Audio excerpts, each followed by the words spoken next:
Start.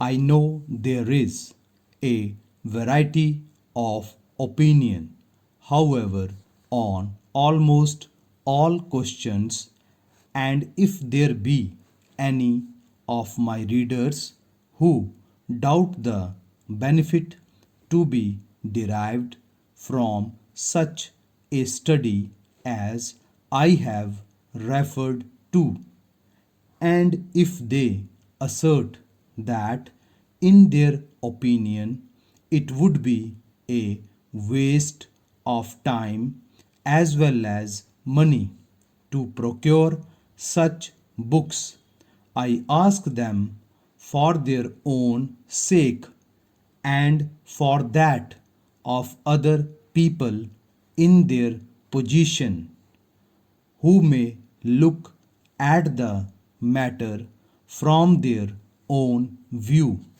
to weigh the following points as carefully and as soon as they can.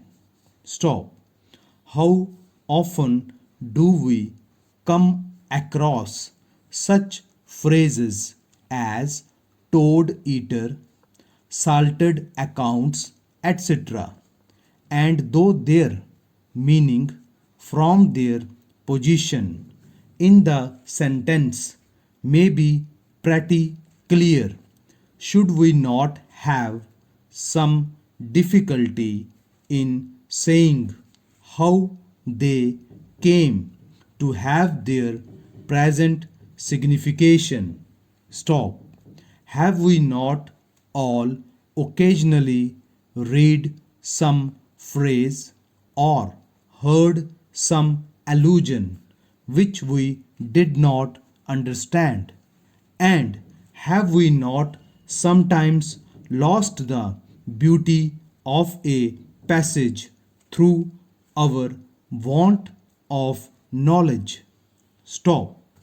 I think there will be few who will dissent from this.